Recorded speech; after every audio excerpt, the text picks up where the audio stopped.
നമ്മൾ കഴിഞ്ഞ ക്ലാസ്സുകളിൽ ഹ്യൂമൻ റീപ്രൊഡക്ഷനെ കുറിച്ചുകൊണ്ടാണ് പഠിച്ചുകൊണ്ടിരിക്കുന്നത്. അപ്പോൾ male and female reproductive systems നമ്മൾ പഠിച്ചു. അതിനുശേഷം സെക്ഷൽ റീപ്രൊഡക്ഷനിലെ ഫസ്റ്റ് സ്റ്റേജായ ഗാമിറ്റോജെനസിസിൽ ഡിസ്കസ് ചെയ്തു. അപ്പോൾ അതിൽ മെയിൽ ഗാമീറ്റ് ഫോർമേഷനാണ് കഴിഞ്ഞ ക്ലാസ്സിൽ നമ്മൾ പഠിച്ചത്. ഇന്ന് നമ്മൾ പഠിക്കാൻ പോകുന്നത് the formation of the female gamete. So the formation of the female gamete or the process of formation of the female gamete or ova is called oogenesis. Female gamete അഥവാ ഓവത്തിൻ്റെ ഫോർമേഷനെയാണ് oogenesis എന്ന് പറയുന്നത്. And the oogenesis starts at the embryonic stage itself. That is one of the difference between spermatogenesis and oogenesis. In human male, the spermatogenesis starts only during the puberty stage, but in human female, the oogenesis starts at the embryonic stage itself. And during the embryonic stage, a couple of million oogonia are produced in each ovary. In each fetal ovary, a couple of million oogonia are produced.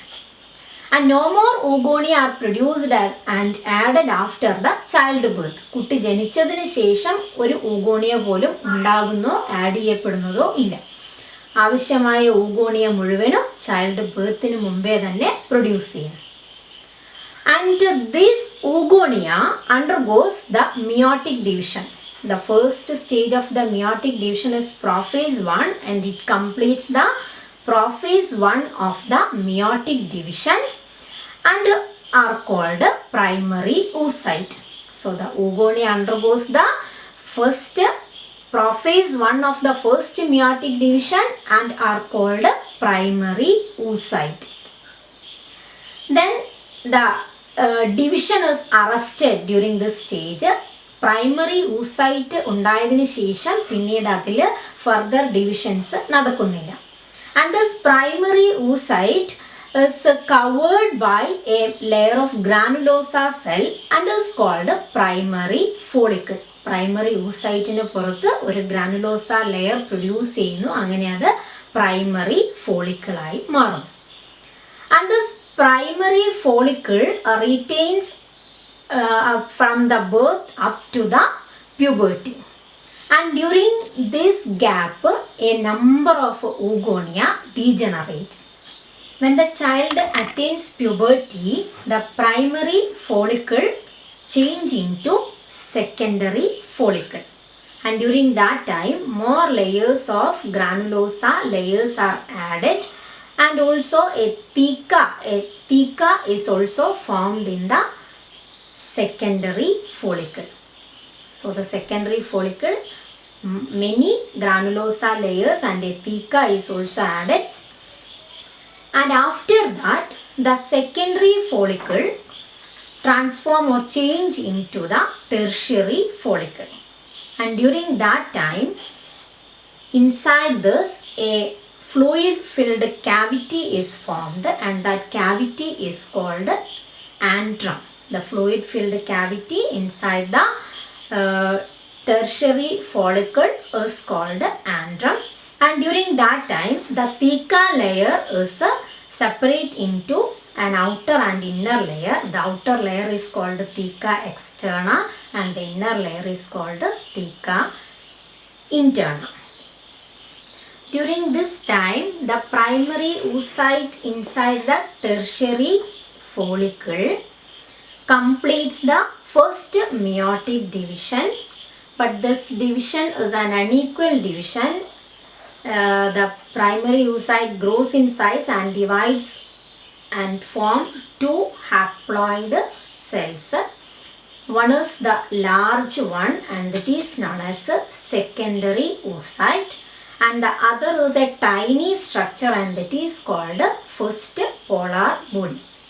But tertiary ഫോളിക്കിളിൻ്റെ ഉള്ളിൽ വെച്ച് primary oocyte size increase ചെയ്യുന്നു. അതിനുശേഷം അത് first meiotic division complete ചെയ്യുന്നു. അങ്ങനെ 2 haploid cells produce ചെയ്യുന്നു. അതിലൊന്ന് ഒരു ലാർജ് സെല്ലാണ്. പ്രൈമറി oocyteൽ സൈറ്റോപ്ലാസോ ന്യൂട്രിയൻസും റിറ്റെയിൻ ചെയ്യുന്ന large cell and it is known as secondary oocyte and the other small tiny cell is called first polar body.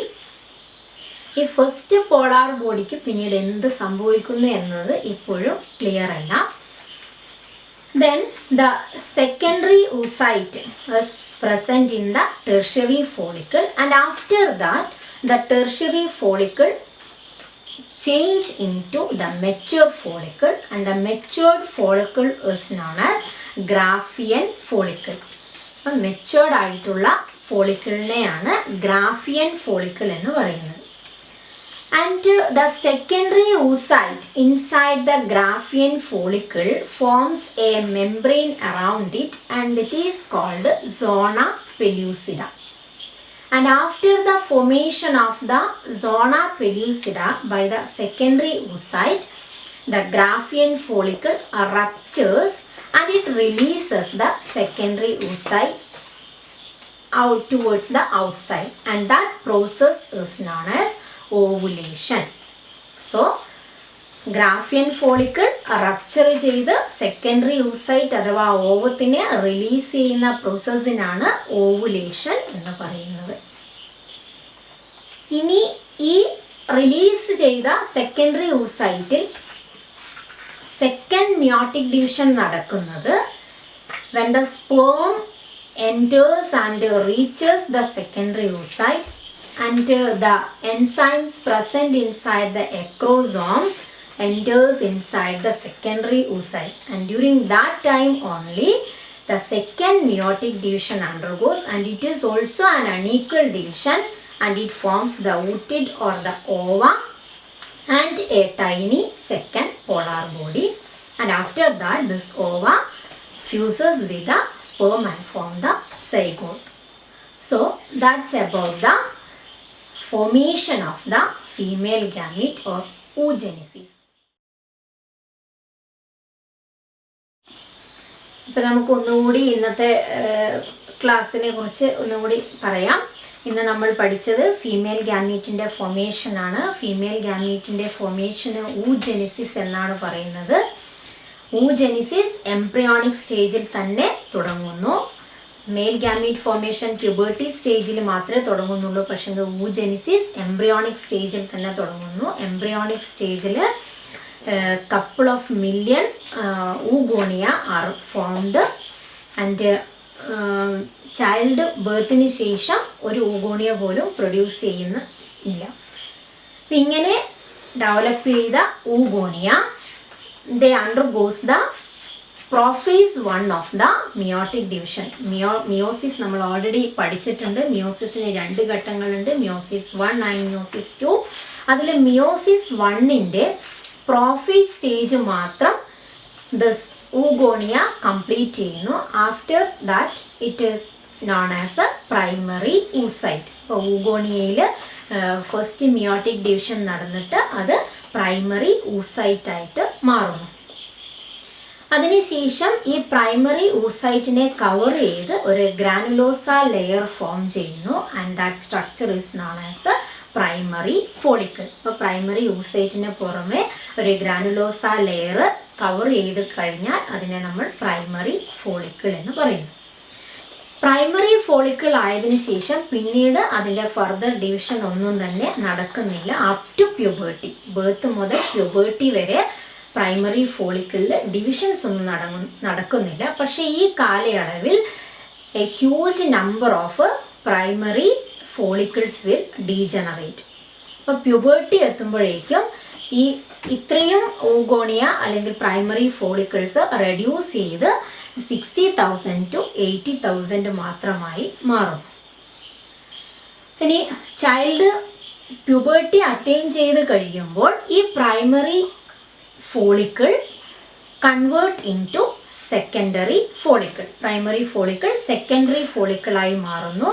That means primary ഫോളിക്കിളിലുള്ള granulosa multi layered ആവുന്നു. More layers of granulosa layers are added, and also a theca is also formed in the secondary follicle. And after that the secondary follicle പിന്നീട് tertiary ഫോളിക്കിളായി മാറുന്നു. അങ്ങനെ മാറുമ്പോൾ ഇതിനുള്ളിൽ ഒരു fluid filled cavity form ചെയ്യുന്നു. അതിനെയാണ് ആൻട്രോൺ എന്ന് പറയുന്നത്. അതിന് പുറമെ ഈ തീക്ക ലെയർ തീക്ക എക്സ്റ്റേണയും തീക്ക ഇന്റേണയുമായി മാറുന്നു. ഇത്രയും സംഭവിച്ചു കഴിയുമ്പോൾ ഈ ടെർഷ്യറി ഫോളിക്കിളിന് ഉള്ളിലുള്ള primary oocyte gross in size, അത് സൈസ് കൂടുന്നു. അതിനുശേഷം അതിൽ ഈ meiotic division, first meiotic division complete ചെയ്യുന്നു. അങ്ങനെ ഫസ്റ്റ് മിയോട്ടിക് ഡിവിഷൻ കംപ്ലീറ്റ് ചെയ്യുമ്പോൾ 2 ഹാപ്ലോയിഡ് സെൽസ് ഫോം ചെയ്യുന്നു. അതിലൊന്ന് ലാർജ് സെൽ, അതിനെയാണ് സെക്കൻഡറി oocyte എന്ന് പറയുന്നത്. അടുത്തത് വളരെ ചെറിയ ഒരു ടൈനി സ്ട്രക്ചറാണ്, അതിനാണ് ഫസ്റ്റ് പോളാർ ബോഡി എന്ന് പറയുന്നത്. ഈ ഫസ്റ്റ് പോളാർ ബോഡി പിന്നീട് എന്ത് സംഭവിക്കുന്നു എന്നത് ഇപ്പോഴും വ്യക്തമല്ല. എന്തായാലും ഈ tertiary follicle, after the formation of the secondary oocyte, the tertiary follicle transforms into mature follicle. അങ്ങനെ mature follicle പറയുന്ന പേരാണ് ഗ്രാഫിയൻ ഫോളിക്കിൾ. ഈ ഗ്രാഫിയൻ ഫോളിക്കിളിനുള്ളിൽ വെച്ച് ഈ സെക്കൻഡറി oocyte ഒരു മെംബ്രെയിൻ പുറത്ത് പ്രൊഡ്യൂസ് ചെയ്യുന്നു. അതിനാണ് സോണ പെലൂസിഡ എന്ന് പറയുന്നത്. ഈ സോണ പെലൂസിഡ ഫോം ചെയ്ത് കഴിഞ്ഞാൽ ഉടൻ തന്നെ ഈ ഗ്രാഫിയൻ ഫോളിക്കിൾ റപ്ചർ ചെയ്ത് ഈ സെക്കൻഡറി oocyte അഥവാ ഓവത്തിനെ പുറത്തേക്ക് റിലീസ് ചെയ്യുന്നു. ആ പ്രോസസ്സിനാണ് നമ്മൾ ഓവുലേഷൻ എന്ന് പറയുന്നത്. ഇനി ഈ റിലീസ് ചെയ്ത സെക്കൻഡറി oocyteൽ സെക്കൻഡ് മിയോട്ടിക് ഡിവിഷൻ നടക്കുന്നത് കുറെ കഴിഞ്ഞാണ്. അതായത് സ്പേം യൂട്രസ് വഴി ഫലോപ്പിയൻ ട്യൂബിലേക്ക് എൻറ്റർ ചെയ്ത് ഈ ഓവയുമായിട്ട് ടച്ച് ചെയ്യുമ്പോൾ ഈ സ്പേമിലെ എക്രോസോമിലുള്ള എൻസൈംസിൻ്റെ പ്രവർത്തന ഫലമായിട്ടാണ് ഈ സെക്കൻഡറി oocyteൽ സെക്കൻഡ് മിയോട്ടിക് ഡിവിഷൻ നടക്കുന്നത്. അങ്ങനെ സെക്കൻഡ് മിയോട്ടിക് ഡിവിഷൻ നടക്കുമ്പോൾ വീണ്ടും 2 അൺഈക്വൽ സെൽസ് ഫോം ചെയ്യുന്നു. അതിൽ ഒന്നിന് ഊറ്റിഡ് അഥവാ ഓവം എന്ന് പറയുന്നു, അടുത്തത് സെക്കൻഡ് പോളാർ ബോഡി. ഈ ഓവമാണ് ഈ സ്പേമുമായിട്ട് ഫ്യൂസ് ചെയ്ത് സൈഗോട്ട് ഉണ്ടാവുന്നത്. So that's about the process of oogenesis. ഇന്നത്തെ ക്ലാസ് നിങ്ങൾക്ക് വ്യക്തമായിട്ടുണ്ടാവുമെന്ന് കരുതുന്നു. ഇതിൽ ഓരോ ഫോളിക്കിളിൻ്റെയും സ്ട്രക്ചർ മനസ്സിലാക്കിയിരിക്കണം. Primary follicle, secondary follicle, tertiary follicle and graafian follicle. അതേപോലെ ഓവുലേഷൻ ചോദിക്കാറുള്ളൊരു ക്വസ്റ്റ്യനാണ് ovulation. Then the main difference between spermatogenesis and oogenesis. Spermatogenesis human മെയിലിൽ പ്യൂബർട്ടി സ്റ്റേജിൽ മാത്രമേ സ്റ്റാർട്ട് ചെയ്യുന്നുള്ളൂ. പക്ഷേ oogenesis എംബ്രിയോണിക് സ്റ്റേജിൽ തന്നെ തുടങ്ങുന്നു. അപ്പോൾ ഈ പ്രത്യേകതകളും കൂടി മനസ്സിലാക്കി വയ്ക്കുക. ഇപ്പോൾ ക്ലാസ്സിനെ കുറിച്ചുള്ള നോട്ട്സുകൾ ഡിസ്ക്രിപ്ഷൻ ബോക്സിൽ ആഡ് ചെയ്തിട്ടുണ്ട്. ഈ ക്ലാസ് നിങ്ങൾക്ക് മനസ്സിലായി, അത് യൂസ്ഫുൾ ആണെന്ന് നിങ്ങൾക്ക് തോന്നുകയാണെങ്കിൽ എൻ്റെ ചാനൽ ലൈക്ക് ചെയ്യുക, ഷെയർ ചെയ്യുക, സപ്പോർട്ട് ചെയ്യുക. സബ്സ്ക്രൈബ് ചെയ്യാൻ മറക്കരുത്. സബ്സ്ക്രൈബ് ചെയ്യുമ്പോൾ തൊട്ടടുത്തുള്ള ബെൽ ഐക്കൺ ക്ലിക്ക് ചെയ്ത് ഓൾ എന്ന ഓപ്ഷൻ സെലക്ട് ചെയ്യുക. അപ്പോഴാണ് ഞാനിടുന്ന എല്ലാ വീഡിയോസും നിങ്ങളിലേക്ക് എത്തുക. അപ്പോൾ എല്ലാവരും ചാനൽ കാണുക, ക്ലാസ്സുകൾ കേൾക്കുക, മനസ്സിലാക്കുക. അടുത്ത ക്ലാസ്സിൽ നമുക്ക് മെൻസ്ട്രൽ സൈക്കിളിനെ കുറിച്ച് പഠിക്കാം. Okay, by.